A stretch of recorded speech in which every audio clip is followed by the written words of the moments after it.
Yes, now. Oh, it's snap homework. Okay, okay. I will check it. Okay. Now, we are going to start lesson 14 today.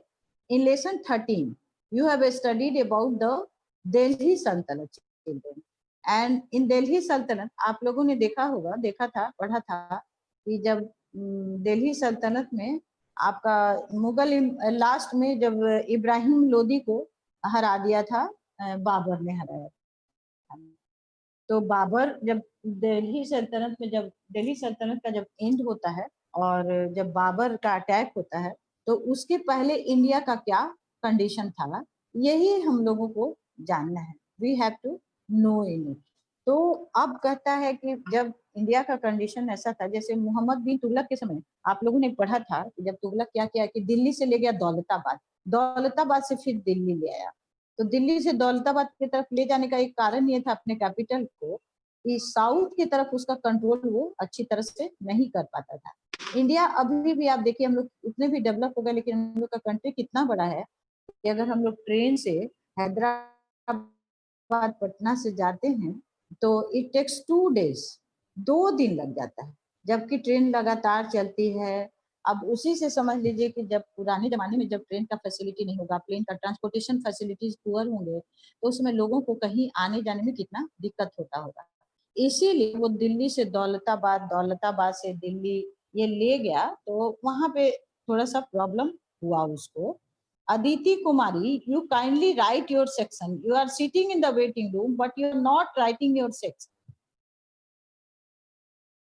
before your after your name. अपने name के बाद अपना section तो तुमको लिखना चाहिए. You write section, Aditi. Please write. Otherwise, I will not allow you to enter in the class. Without proper identification, no student is allowed to enter and attend the class. ये अब करना ही है हमको, ये समझ लीजिए. Write your section and class roll number. तो अब हम लोग आते हैं कि क्या what was the reason of establishing of regional power, और रीजनल पावर उस समय क्या कर रहे थे. रीजनल पावर में वो लोग थे, ये देखिए दिल्ली सल्तनत के जितने भी थे वो लोग बाहर के थे.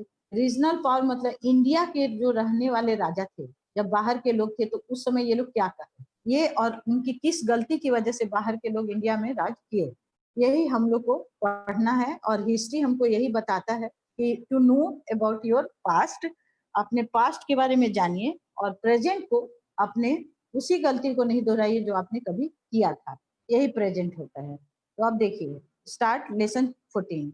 लेसन 14 को स्टार्ट करने के पहले आप लोगों को मैप का एक हम ये बता रहे हैं. यहाँ देखिए आपके बुक में पेज नंबर 110 में मैप दिया हुआ है. यहाँ देखिए हम लोग को पढ़ना कौन कौन सा है. विजयनगर एम्पायर पढ़ेंगे, बहमनी पढ़ेंगे, मेवाड़, मारवाड़, ये हम लोग पढ़ेंगे. ये लोदी इसी को हराया था. ये लोदी आप लोग देख रहे हैं दिल्ली, उस समय दिल्ली में यही लोदी, इसको इब्राहिम लोदी को हराया था बाबर ने. और बाबर एंट्री किधर से लिया था, इस तरफ से लिया था, इस तरफ से लाहौर के तरफ होता हुआ इधर ये जो है उधर से ही इंडिया में आया था. और ये देखिए ये हम लोग का जैसे दिल्ली से दौलताबाद की तरफ, तो ये हो गया आपका मालवा, इस तरफ दौलताबाद मतलब होता है, पड़ता है वो महाराष्ट्र के तरफ दौलताबाद. तो उस तरफ आया था कि हम इधर अर्थ देखेंगे, मतलब कौन, मोहम्मद बिन तुगलक, कि हम साउथ को देख पाएंगे. लेकिन ऐसा हो नहीं पाया था, ऐसा हो नहीं पाया था. फिर से उसको वापस जाना पड़ा था, क्योंकि इधर आ गया तो इधर से अब दिल्ली को देखना उसके लिए मुश्किल हो गया. और यहाँ पे देखिए अभी जो हम लोग पढ़ेंगे ये हो गया हम लोग का विजयनगर एम्पायर, जो अभी पढ़िएगा थोड़ा आगे चल के. अब विजयनगर एम्पायर जो देखिए रिवर, ये तुंगभद्रा ये जो है लिखा हुआ है, और यहाँ कृष्णा लिखा हुआ है. मैप में आप देखिए यहाँ कृष्णा लिखा है, यहाँ तुंगभद्रा, ये बोथ आर रिवर्स. ये तुंगभद्रा नदी भी है और ये कृष्णा नदी भी है. ये अभी भी साउथ में निम पर है. और रायचूर दोआब ये एक एरिया है, ये नदी के किनारे बसा हुआ है. ये एरिया कहाँ बसा हुआ है, नदी के किनारे, बहुत फर्टाइल लैंड है. और इस एरिया के लिए ये विजयनगर वाले और ये बहमनी किंगडम वाले लड़ते रहते थे. विजयनगर वाले और बहमनी किंगडम वाले लड़ते रहते थे. किस लिए, इस एरिया के लिए. क्यों ये एरिया इंपॉर्टेंट था, क्योंकि ये बहुत फर्टाइल और रिच एरिया था. तो अब एक बात और हो सकता है, फर्टाइल और रिच क्यों था, ये नदी, दो नदी के किनारे का ये लैंड था, इसीलिए बहुत फर्टाइल और रिच एरिया था, और विजयनगर और बहमनी किंगडम इसके लिए आपस में लड़ते रहते थे। That was the weakening. Now I am going to start lesson 14. The weakening of the Delhi Sultanate had begun from the time of Mohammad बिन तुगलक। अब ये कब शुरू हुआ? मोहम्मद बिन तुगलक के समय ही शुरू हो गया था। कमजोरी, the sultan were unable not able to provide effective supervision over the southern provinces। अब जो राजा थे वो साउथ के तरफ इफेक्टिव, मतलब कि उस पे मेरा लगे कि हम हैं, that is known as effect, कि मेरा डर रहे या हमको मानिए कि आई एम द किंग। ये साउथ, क्योंकि नॉर्थ से साउथ की तरफ थोड़ा प्रॉब्लम होता था। The result was that during the 15th century many independent kingdoms emerge in India. अब उसका रिजल्ट क्या हुआ? 15th सेंचुरी में बहुत सारे स्वतंत्र राज्य जो हैं इंडिया में हो गए। Foremost among them were Vijayanagar, Bahmani, Ahom,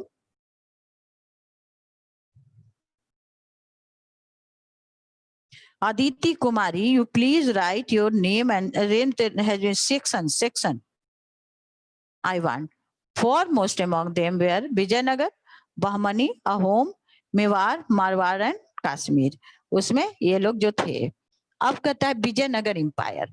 Vijayanagar kingdom was founded by the two sons of Sangam. अब एक संगम कोई थे, उनके दो बेटे हरिहर और बुक्का ने मिलकर विजयनगर एम्पायर को एस्टेब्लिश किया था, बनाया था। उनको मतलब उस राज्य को बनाने वाले कौन थे? संगम एक थे, उनका दो बेटा हरिहर और बुक्का, वही दो बेटा मिलकर के विजयनगर एम्पायर को बनाया था।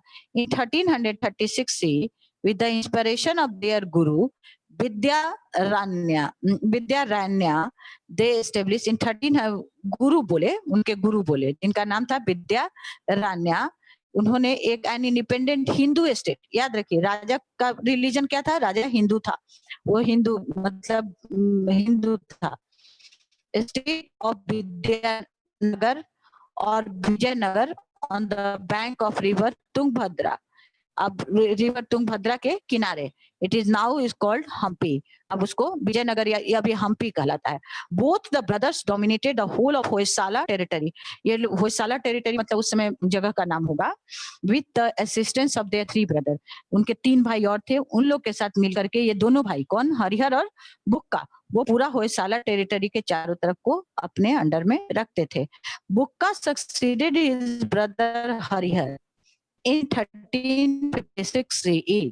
1356 CE में बुक्का जो है अपने भाई हरिहर को, या तो हरिहर नहीं रहा होगा, मतलब हरिहर की मृत्यु हो गई होगी, या दोनों भाई में झगड़ा हुआ होगा, जो भी हुआ होगा, लेकिन उसके बाद बुक्का राजा बना। ही रूल्ड ऑन 1377 CE, मतलब अबाउट 21 years राज किया। During this period he expanded his hold further। अब इस समय क्या किया कि अपने होल्ड को और आगे बढ़ाया। होल्ड का मतलब जो राजा था उसके पावर को और आगे बढ़ाया। दिस इज द होल्ड, इसी को कहते हैं, that is known as hold. उसने अपने होल्ड को और आगे बढ़ाया।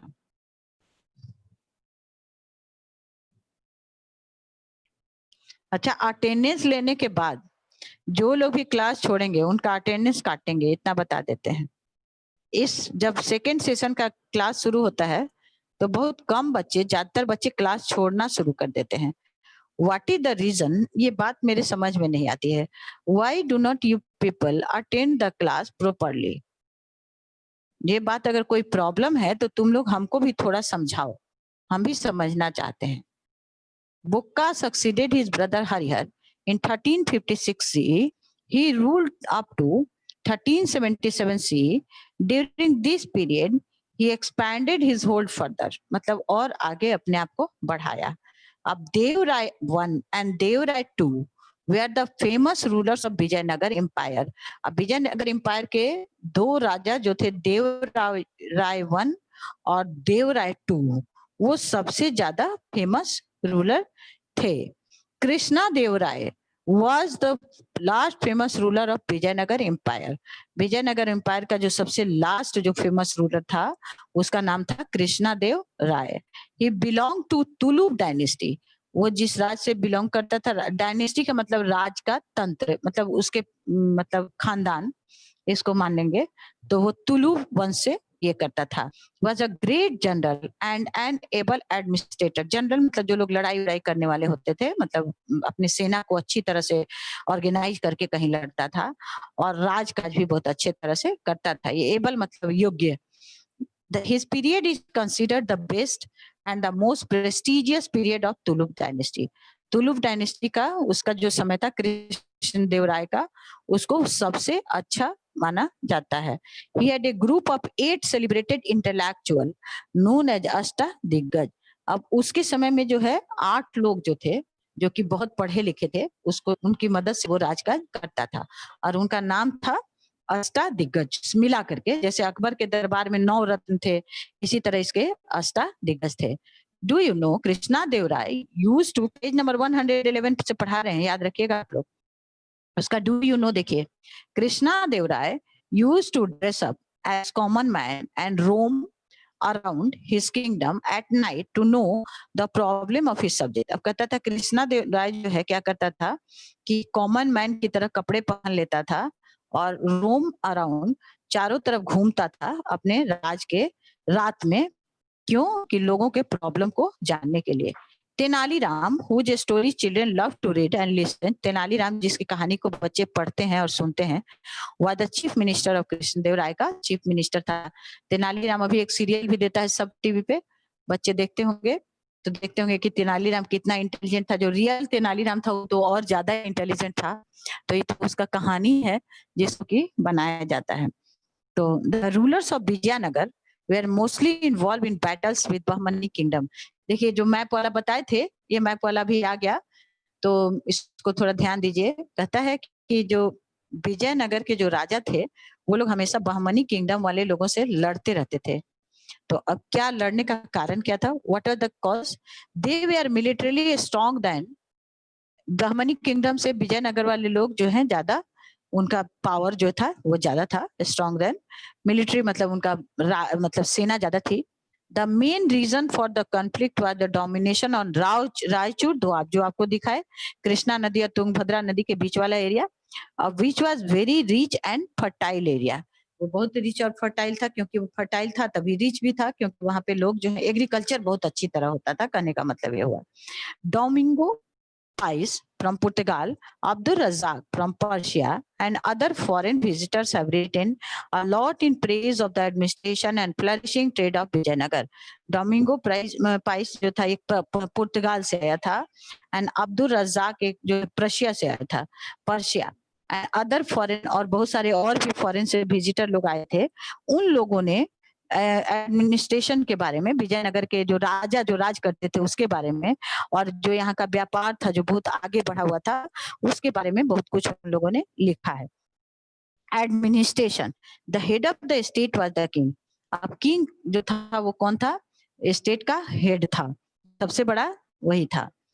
ही ruled with the help of a council which included eminent noble appointed by whom. अब वो कैसे राजकाज करता था? अकेला नहीं करता था, वो एक काउंसिल बनाया था। काउंसिल मतलब लोगों की सभा, पब्लिक का कहिएगा, different types of public meeting together for one cause, that is council उसको कहते हैं। वन कॉज का मतलब एक ही तरह का काम करना, एक ही तरह का सोचना, दैट इज काउंसिल। काउंसिल मतलब लोगों की एक सभा। Which included eminent noble appointed by him. अब उस काउंसिल में कौन कौन थे? एमिनेंट मतलब बहुत अच्छे अच्छे, नोबल मतलब विद्वान लोग, और जिनको अपॉइंट कौन करके रखा था? ये विजयनगर का राजा।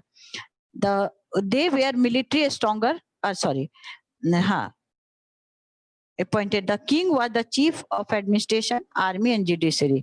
अब कहता है राजा जो था वो राजकाज का भी सबसे हेड था, आर्मी का भी मतलब प्रधान सेनापति भी था, और जुडिशरी का भी हेड था, मतलब वो प्रधान न्यायाधीश भी था। ये देखिए, कभी भी राजा के बारे में जब आप लोग पढ़िएगा तो राजा का ये क्वालिटी था ही, the king was the chief of administration, army and judiciary. मतलब राजा सबसे बड़ा था, और बाकी लोग जो हैं जिनको वो बना के रखता था कि उनसे मदद लेता था, मदद जरूर लेता था, लेकिन अगर उसको उनकी बात को मानना और न मानना ये राजा पे रहता था। ये नहीं कि जो लोग मदद दे दिए अब वो कह दिए कि जो बात हम बोले हैं आप उसी को मानिए। दैट वाज द मतलब मेन थिंग राजा जो है जो चाहता था वही होता था। The council could advise the king but the king was not bound to act upon it. मतलब काउंसिल उसको बता सकती थी, कह सकती थी राइट रॉन्ग के बारे में, लेकिन राजा का कोई ये नहीं था कि वो उसको मानेगा ही कि नहीं मानेगा। Is it clear? आप लोग को समझ में आ गया? The coins of that period indicate that the king followed Vaishnavism. अब कहता है कि उस समय का जो कॉइन बना हुआ है, कॉइन मतलब सिक्का, ये बताता है कि राजा कौन सा रिलीजन फॉलो करता था, वैष्णव, वैष्णव धर्म को फॉलो करता था। यह देखिए आपके पेज नंबर 111 में 2 कॉइन दिया हुआ है। 2 coins have been given.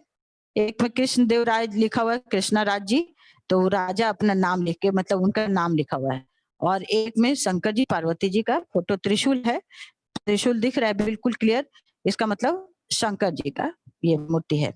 The empire was divided into province, और प्रोविंस मतलब सूबा में बटा हुआ था। ये डू यू नो पढ़ रहे हैं 111 का नीचे वाला। द अब कौन कौन सा, ये देखिए ये इंपॉर्टेंट है, ये आप लोग को क्वेश्चन में भी आ जाता है। विजयनगर एम्पायर का क्या क्या था देखिए, राज्य, प्रोविंस, राजा, राज्य पूरा जो है किसना भाग में बटा हुआ था, प्रोविंस। अब प्रोविंस भी बटा हुआ था कोट्टम में। कोट्टम को क्या कहते थे, डिस्ट्रिक्ट, डिस्ट्रिक्ट में बटा हुआ था। राज्य प्रोविंस में, प्रोविंस जो है डिस्ट्रिक्ट में कोट्टम, और डिस्ट्रिक्ट जो है नाडु में, ग्रुप ऑफ विलेज में, और वो नाडु जो है ग्राम में। अभी भी देखिए कि इंडिया का जो फेडरल सिस्टम है वो इसी तरह का है। जैसे गांव, गांव से ग्राम पंचायत, ग्राम पंचायत से ब्लॉक, ब्लॉक से डिस्ट्रिक्ट, डिस्ट्रिक्ट से स्टेट, स्टेट से कंट्री। इसी तरह से देखिए कि उस समय के लोग भी उसने अच्छी तरह से मतलब सबके तक जानने के लिए कि मेरे राज्य में और बाकी लोग कैसे हैं, ये किस तरह से एडमिनिस्ट्रेशन को बांट कर रखते थे। ऐसे तो देख रहा है कि राजा जो है वो ऑल पावरफुल था, किसी की बात नहीं मानता था, लेकिन राजा जो है जो अपना ग्रुप जो उसका था, उस ग्रुप के सारे लोगों के साथ मिल करके ही राजा अपना काम करता था। That is the main motive of the king. अब Vaishnavism was the main religion of the people also. लोगों का मुख्य धर्म क्या था, वैष्णविज्म था। There was a well organised revenue system and land revenue was the main source of state income along with the custom. अब कहता है कि अब राजा जो है, राजा का खर्च कैसे चलता था, तो रेवेन्यू सिस्टम जो था वेल ऑर्गेनाइज। रेवेन्यू का मतलब कि जो जिसे राजा को जो पैसा मिलता था, तो किस कैसे कैसे राजा पैसा ले कमाएगा, कैसे कैसे राजा के पास पैसा आएगा, उसी को रेवेन्यू सिस्टम कहलाता था। एंड लैंड रेवेन्यू, और जो जमीन से जो टैक्स राजा लेता था उस समय जो है एग्रीकल्चर वाला, आज भी एग्रीकल्चर देखिए मेन ऑक्यूपेशन है, इसको हमेशा याद रखिएगा। पूरे दुनिया में सबसे ज्यादा अगर एम्प्लॉयमेंट कहीं से मिलता है तो वो एग्रीकल्चरल सेक्टर से ही मिलता है लोगों को। समझ में बात चाहिए? तब मेन था, और आज भी एग्रीकल्चर जो है मेन चीज है। और उस समय भी राजा जो है को टैक्स कैसे मिलता था, लैंड रेवेन्यू से, जमीन का जो टैक्स लेता था वो was the main source of state income, state के इनकम का मेन सोर्स था। Along with the custom duty, custom मतलब बाहर से जो आता है और जाता है उसको कस्टम कहते हैं। ग्रेजिंग टैक्स, लोग जानवर पालते थे, तो जानवर जिस लैंड में अपना मतलब चरता था वहां के लिए भी राजा टैक्स लेता था। मैरिज टैक्स, शादी लोग करते थे उसमें भी राजा टैक्स लेता था। उसके बाद है द मोटो ऑफ, अब राजा मोटो मतलब उनका क्या उद्देश्य था, राजकाज करते थे तो आखिरकार उन्होंने अपना क्या उद्देश्य बनाया हुआ था। तो कहता है तो the motto of the Vijayanagar king was protect the good and punish the weak. मतलब इसको बचाओ, जो लोग अच्छे हैं उनको बचाओ, उनकी रक्षा करो, और जो लोग बुरा काम करते हैं उनको क्या करो, उनको पनिशमेंट दो, उनको पनिशमेंट दो। तो दिस वाज द विक्ट, मतलब दुष्ट लोगों को कहते हैं, विक्ट कहते हैं दुष्ट लोगों को। आर्नो राज सिंह पूछे हैं 7A के, what is the meaning of wicked, मतलब दुष्ट लोगों को। और अपराजिता 7A की लिखी है, ma'am voice is not clear. अब आ रही है वॉइस की नहीं आ रही है? अपराजिता आप बताइए, आ रही है वॉइस जिनको भी? Yes ma'am, okay Aparajita, good, अब वॉइस आ रही है। I am very happy to know कि आप अब वॉइस आने लगी मेरी। ओके। अब नेक्स्ट कहता है कि society and culture.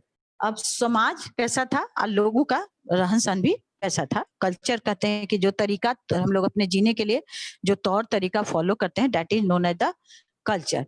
The society was mainly divided into 3 classes. Society जो है वो जनरली 3 इसमें बटा हुआ था। वो कौन कौन सा था the nobles and high officials, मतलब सबसे ऊपर राजा, नोबल मतलब राजा और उसके परिवार के और लोग, और उसी से रिलेटेड जो अष्टदिग्गज जो लोग राजा के आसपास रहते थे। Big traders and the middle class, बड़े व्यापारी और मिडिल क्लास, और द कॉमनर मतलब साधारण लोग। कॉमनर कहते हैं साधारण लोगों को। Society was govern by the varna system. Varna system मतलब ब्राह्मण, क्षत्रिय, वैश्य और शूद्र। वर्ण सिस्टम मतलब जाति सिस्टम में बटा हुआ था। ब्राह्मण इंजॉयड ए रिस्पेक्टेबल पोजीशन, और उस वर्ण सिस्टम में ब्राह्मणों का जो स्थान था वो बहुत रिस्पेक्टेबल था। The women were respected in the society, औरतों का समाज में बहुत इज्जत होता था। They were educated and well versed in Sanskrit and local languages, वो लोग बहुत पढ़ी लिखी रहती थी और संस्कृत और लोकल लैंग्वेज के बारे में बहुत जानती थी। They were also given training in dance and music, उनको डांस और म्यूजिक भी सिखाया जाता था।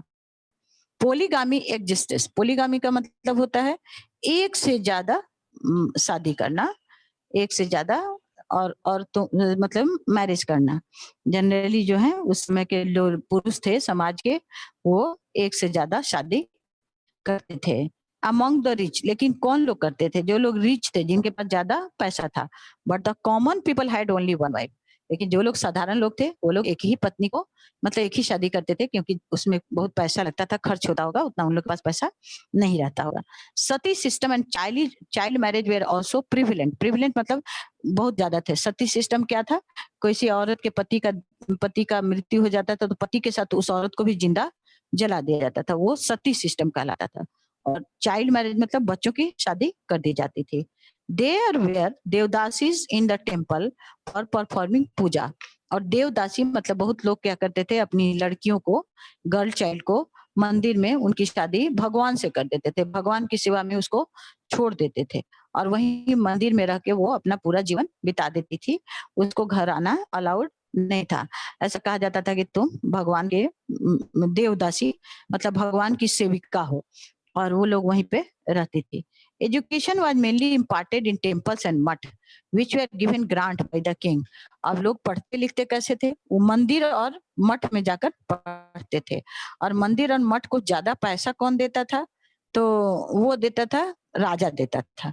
कौन देता था? राजा देता था। अब देखिए, education was mainly imparted in temples and math which were given grant by the king. अब यहाँ पर देखिए, समझ लीजिए कि उस समय मंदिर और मठ के पास इतना पैसा हो गया था कि जब बाहर का सब अटैक करने के लिए आया तो वो लोग जनरली जो है मंदिर और मठ को लूटा। इतना मंदिर और मठ के पास पैसा था। जो आप लोग पढ़े थे, अभी आप लोग पढ़ेंगे तो और ज्यादातर देखिएगा कि वो लोग जो है लेकर के उसी को लूटे। Sayana was a great scholar of Sanskrit. Sayana जो था उसमें संस्कृत का एक बहुत बड़ा विद्वान था। हु रोट कमेंट्रीज ऑन वेदा, वेद पर मतलब कमेंट्री का मतलब कमेंट लिखना, बताना कि वेद क्या है, वेद में क्या लिखा हुआ है, यही सब, that is known as the commentary. Mahanavami festival was celebrated with great joy and enthusiasm. Mahanavami जो अभी आने वाला है मतलब दुर्गा पूजा, तो वो जो है उस समय भी वो लोग सेलिब्रेट करते थे उसको और बहुत मतलब खुशी के साथ मनाते थे। एंथुजियाज्म मतलब उत्साह, जॉय मतलब खूब खुश होकर के। Hindus dominated the population. Population में ज्यादा लोग कौन थे? हिंदू थे। But the people of other religion also lived in peace and harmony. लेकिन दूसरे धर्म के लोग भी बहुत अच्छे से रहते थे। पीस एंड हार्मोनी मतलब मिलजुल कर प्यार से, पीस मतलब शांति से, आपस में मतलब झगड़ा नहीं करते थे। अब जो है फिर से एक बार पूरे लेसन को समझा दे रहे। सोसाइटी को एडमिनिस्ट्रेशन से शुरू करते हैं, फिर बाद में विजयनगर को समझा देंगे। The head of the state was the king. Page number 111 administration से देखिए। The head of the state was the king. He ruled with the help of a council which included eminent nobles appointed by him. The head of the state, पहले सबसे पहले India का condition क्या था? मतलब जब बाबर आया तो आप लोग लोदी को हरा दिया, मतलब दिल्ली सल्तनत खत्म हो रहा था। और उसी समय क्या हुआ कि साउथ की तरफ का हम लोग पढ़ रहे हैं, तो विजयनगर का जो राजा था, उस जो कि हरिहर और बुक्का दो भाई मिल करके उन्होंने विजयनगर एम्पायर को बनाया। अब वो दो भाई के पिताजी कौन थे? संगम नाम था उनका, संगम। और ये दो भाई अपने गुरु के ऑर्डर से उन्होंने मतलब ये किया, एक राज्य बनाया जो तुंगभद्रा नदी के किनारे था। तो इट वाज, अब उसको अभी हम्पी कहलाता है वो। Both the brother dominated the whole of the Hoysala territory with the assistance of their three brother. अपने तीन भाई के साथ मिलकर के पूरे इसको चलाते थे। उसके बाद बुक्का जो है अपने भाई हरिहर के बाद राजा बना और करीब 21 ईयर तक राज किया।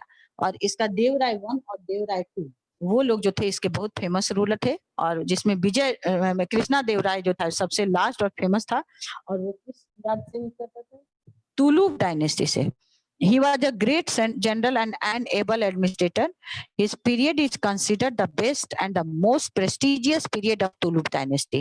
He had a group of 8 celebrated. अब उसको 8 लोगों के से मिल करके, और उसका जो है ये था जो अष्टादिग्गज कहलाते थे, और उन्हीं से हेल्प लेकर के वो राजकाज करता था। और राजकाज में क्या था, राजा जो है वो सबसे बड़ा हेड था, मतलब ही वाज द जनरल, प्रधान सेनापति भी था, प्रधान न्यायाधीश भी था, और राजा तो था ही। और उसके हेल्प के लिए वो किसको रखा था? काउंसिल ऑफ मिनिस्टर को। लेकिन अब राजा के अंदर था कि वो काउंसिल ऑफ मिनिस्टर की बात मानेगा या नहीं मानेगा। और उस समय ज्यादातर के राजा कौन सा धर्म रिलीजन को फॉलो करते थे? वैष्णविज्म, वैष्णव धर्म को फॉलो करते थे। उसके कहता है कि द एम्पायर जो है अच्छे से चलने के लिए वो कितने में, पहले उसको प्रोविंस में, राज्य जो है प्रोविंस में, प्रोविंस जो है कोट्टम में, डिस्ट्रिक्ट में, डिस्ट्रिक्ट जो है ग्रुप ऑफ विलेजेस जिसको नाडू कहलाता था, और ग्रुप ऑफ विलेजेस जो है गांव में बटा हुआ था। और आज भी देखिए हमारे यहाँ जो है राज करने के लिए वही है। उसी तरह से अभी भी देखिए विलेज, विलेज के बाद ब्लॉक, ब्लॉक के बाद डिस्ट्रिक्ट, डिस्ट्रिक्ट के बाद स्टेट, स्टेट के बाद कंट्री। तो और कहता है वैष्णविज्म जो है मेन रिलीजन था, वैष्णविज्म जो है वो मेन रिलीजन था। और राजा के कमाने के लिए रेवेन्यू सिस्टम बहुत अच्छा था। और लैंड रेवेन्यू जो है राजा मेन टैक्स लेता था। और राजा क्या क्या लेता था? कस्टम ड्यूटी भी, जो व्यापार होता था उस पर भी लेता था, जानवर जिस खेत में चरता था उस पर भी लेता था, मैरिज टैक्स भी लेता था। और राजा का मतलब मोटिव क्या था, ऑब्जेक्टिव क्या था? जो अच्छे लोग हैं उनकी रक्षा करो, जो बुरे लोग हैं उनको पनिशमेंट दो। और राजा कृष्णदेवराय खुद ही ड्रेस बदल करके, भेष बदल करके रात में घूमते थे अपनी जनता के बारे में जानने के लिए। और उनका सबसे बड़ा कहिएगा कि फेमस ये जो था वो कौन था? ये था तेनालीराम था, तेनालीराम था। Okay children, have a good day.